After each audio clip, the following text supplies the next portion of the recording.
पूस की रात। अलगू ने अपने घर आकर अपनी पत्नी मुन्नी से कहा, घर में जो रुपये रखे है उसे ले आओ। सेहना आया है उसे दे देता हूँ ताकि उससे पीछे छूटे। बरामदे में झाड़ू लगा रही मुन्नी ने पलटकर गुस्से से अलगू को देखा और बोली, 4 रुपये ही तो बचे हैं घर में, अब वो भी सेना को दे दोगे तो फिर माघ पूस की कड़कड़ाती ठंड कैसे कटेगी। सेहना से कह दो कि अभी पैसे नहीं है, फसल कटने पर दे देंगे। अलगू एक घड़ी सोच में पड़ गया कि मुन्नी की बात भी सही है, कंबल के बिना ठंड काटना मुश्किल होगा। लेकिन अलगू उस अड़ियल सेना को जानता था, वो पैसे लिए जाएगा नहीं। अलगू ने सोचा कि सर्दियों को सर्दियों में देख लेंगे, फिलहाल इस बला से तो पीछे छूटे। अलगू अपनी पत्नी की ओर बढ़ा और उसके पास जाकर बैठते हुए धीरे से उसकी खुशामद करते हुए बोला, दे देना पैसे, कम से कम ये पीछा तो छोड़ेगा और कम्बल के लिए मैं तब तक कोई दूसरा उपाय सोच लूंगा। अलगू की बात सुनकर मुन्नी गुस्सा हो गई। अलगू को गुस्से से घूरते हुए मुन्नी ने कहा, तुम तो चुप ही रहो, बताओ जरा कौन सा उपाय है तुम्हारे पास। ऐसे ही कोई तुम्हें खैरात में कम्बल तो देगा नहीं, ना जाने कौन सा कर्ज है जो कभी चुकता ही नहीं। तुम ना खेती करना छोड़ दो, क्या फायदा खेती का जब फसल होते ही पूरी कमाई कर्ज में चली जाए। तुम्हें जो सही लगता है तुम करो, लेकिन मैं तो एक पैसा नहीं दूंगी। मुन्नी को गुस्से से लाल होता देख अलगू उदास हो गया और धीमे से बोला, तो क्या मैं उसकी गाली खाऊं।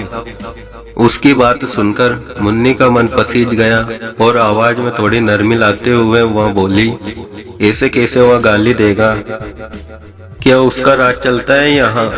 मुन्नी जानती थी कि अलगू की बात में कड़वी सच्चाई है, इसलिए वह उठी और चुपचाप कमरे से रुपये निकाल कर ले आई और अलगू को थमाते हुए बोली, मैं फिर कह रही हूँ, तुम ये खेती बाड़ी छोड़ दो, मजदूरी करोगे तो कम से कम किसी की सुननी तो नहीं पड़ेगी और 2 वक्त का खाना तो नसीब होगा। मुन्नी की बात सुनकर अलगू चुपचाप सिर झुकाए रुपये लेकर बाहर चला गया। अलगू उन 3 रुपये की अहमियत जानता था जिसे उसने पाई पाई कर जोड़कर कंबल खरीदने के लिए जमा किए थे।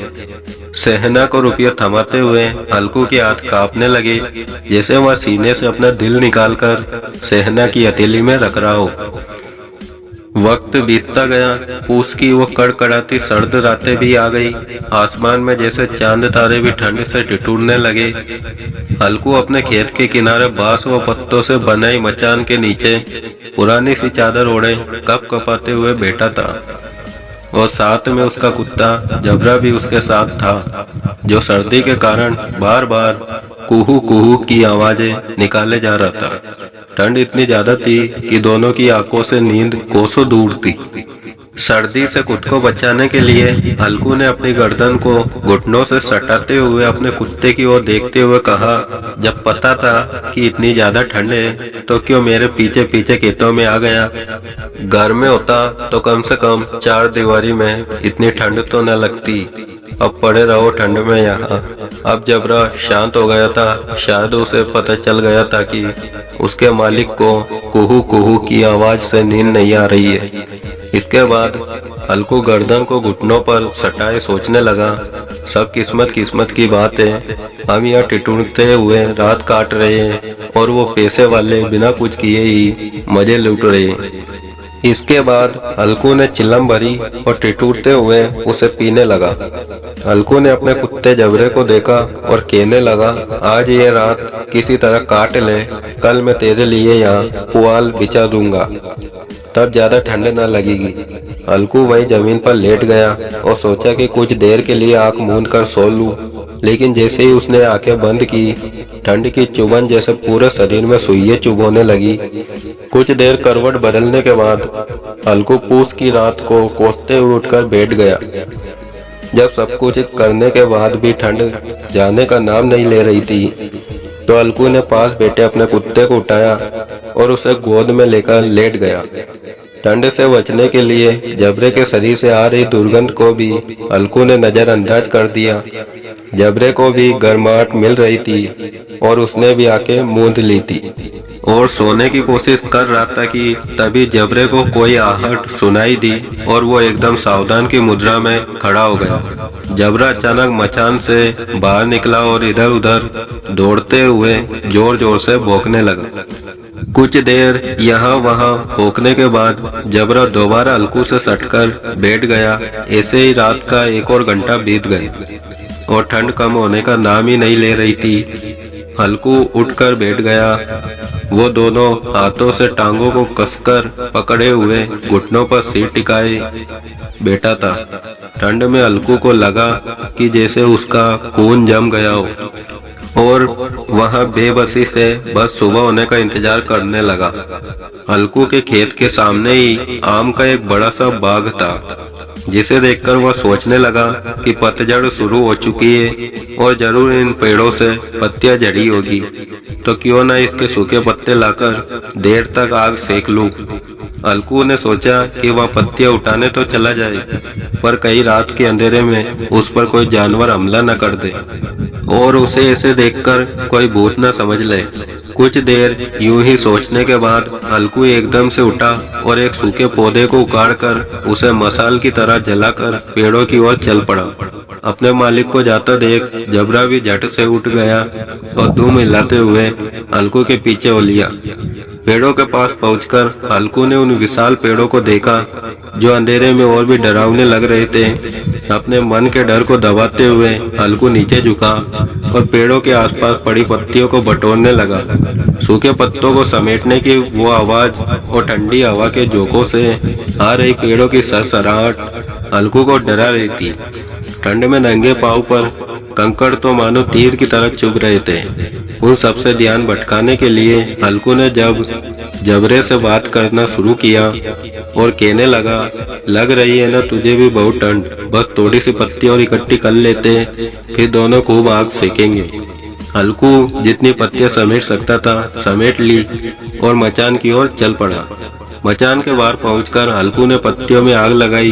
देखते ही देखते आग धधकने लगी और उसकी लपटें पेड़ों को छूने लगी। अलकू और जबरा वहीं आग के पास बैठ गए। अलकू अलाव में कभी अपने हाथ सेकता तो कभी पाँव, तो कभी आग की ओर पीट कर बैठ जाता। जबरा भी आग के पास पसर कर लेट गया और उन लपटों को देखने लगा। अलकू जबरे की ओर देखकर कहने लगा, कहा था ना मैंने, अलाव जलाते ही ठंड नहीं लगेगी, अब सेक ले जी भरकर आग। कुछ समय बाद वो आग की लपटें जैसे कहीं गुम हो गई और पत्तियों का ढेर सिमट कर राख में बदल गया। अब तो बस कोई हवा का झोंका आता तो बची कुची चिंगारी कहीं बीच में लाल लाल अनार के दानों से दिखाई देती। अलकू रात की थोड़ी सी गर्माहट में वही चादर ओढ़े दुबक कर बैठा हुआ था, लेकिन जैसे जैसे रात बढ़ती जा रही थी ठंड उसे जकड़ने लगी थी। कुछ देर बाद अलकू वही राख के ढेर के पास लेट गया। अलकू को नींद आने वाली थी कि जबरा फिर से अचानक उठ गया और खेत की ओर जोर जोर से भौंकने लगा।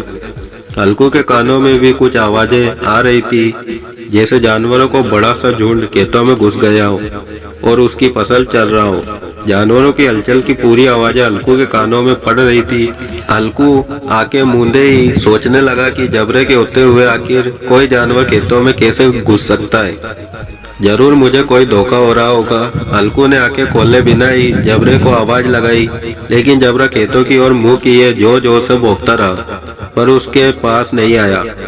कुछ देर बाद खेत में चढ़ने की आहटें तेज हो गई और अब अलकू को पूरा यकीन हो गया कि खेत में जरूर जानवर घुस आए।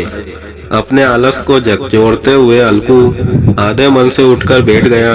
इस कपकपाती ठंड में उठकर खेत में जाना और फिर जानवरों को भगाना उसे बेहद मुश्किल लग रहा था। अलकू वहीं बैठे बैठे जबरे को आवाज देने लगा। अलकू की आवाज सुनकर जबरा और भी जोरों से भौंकने लगा।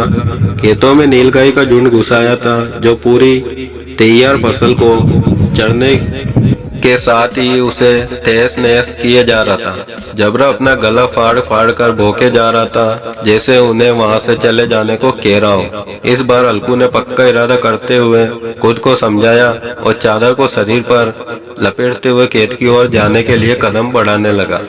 अलकू कुछ कदम ही चला था कि अचानक तेज हवा के झोंके ने उसके कदम रोक लिए। हल्कू को ऐसा लगा कि जैसे किसी ने सैकड़ों सुइयां उसके शरीर में चुभो दी हो और उसका पूरा शरीर अकड़ गया हो। हल्कू दौड़ता हुआ राख के ढेर के पास लौट आया और पास पड़ी लकड़ी से उसे कुरेदने लगा ताकि उसके शरीर को कुछ तो गर्माहट मिले। जबरा खेतों के पास भोंकता रहा और हल्कू उस राख के ढेर के पास सिकुड़ कर बैठा रहा जैसे उसे किसी ने जकड़ रखा हो। नीलगाय के झुंड ने देखते ही देखते पूरे खेत को तहस नहस कर दिया। हल्कू उसी राख के ढेर के पास चादर ताने सो गया और जानवरों के जाने के बाद जबरा भी आपते हुए हल्कू के पास आकर बैठ गया। सुबह जब हल्कू की आंख खुली तो दिन चढ़ा आया था और धूप निकल आई थी। सामने बैठी मुन्नी उसे गुस्से से घूरते हुए जोर जोर से कह रही थी, दिन भर सोए रहोगे क्या? उठकर देखो तो सही, जानवरों ने पूरी फसल का क्या हाल कर दिया। अब हम क्या करेंगे? तुम्हारे रात में खेत में होने का क्या फायदा? अगर चादर तान कर सोना ही था तो घर पर ही पड़े रहते। मुन्नी को चुप होते न देख हल्कू धीरे से उठा और उससे पूछा, क्या तुम खेत से होकर आ रही हो? क्या सच में हमारी पूरी फसल तबाह हो गई है? मुन्नी ने गुस्से से जवाब देते हुए कहा, हाँ, सब कुछ खत्म हो चुका है, हम तबाह हो चुके। हल्कू जानता था कि मुन्नी ऐसे चुप न होगी तो उसने बहाना बनाते हुए कहा, तुझे तो बस खेत की पड़ी है, मैं यहाँ रात में मरने से बाल बाल बचा। रात को मेरे सीने में इतना तेज दर्द उठा कि मैं हिल भी न पाया। ये तो मैं ही जानता हूँ कि दर्द के साथ मैंने कड़कड़ाती ठंड के बीच रात कैसे काटी है। हल्कू की बात सुनकर मुन्नी कुछ न बोली। फिर दोनों खेत के पास आ गए और बुरी तरह रोंदे हुए खेत को देखने लगे। खेत की दुर्दशा देखकर मुन्नी के चेहरे पर उदासी छा गई और वह मन ही मन सोचने लगी कि अब गुजारा कैसे होगा। पर हल्कू के चेहरे पर एक अलग ही शांति थी। मुन्नी ने चिंता जताते हुए हल्कू से कहा, लगता है अब मजदूरी करके ही दिन काटने पड़ेंगे। हल्कू ने चेहरे पर हल्की सी मुस्कान बिखेरते हुए कहा, चलो कम से कम अब इन सर्द रातों में यहाँ सोना तो नहीं पड़ेगा। तो दोस्तों, इस कहानी से हमें एक बहुत ही बढ़िया सीख मिलती है कि मजबूरी में इंसान को कई बार ना चाहते हुए भी कठिन फैसले लेने पड़ते हैं जो हमारे भविष्य को प्रभावित कर सकते हैं। विपदा कभी भी आ सकती है, इसलिए हमेशा चौकस रहना जरूरी है।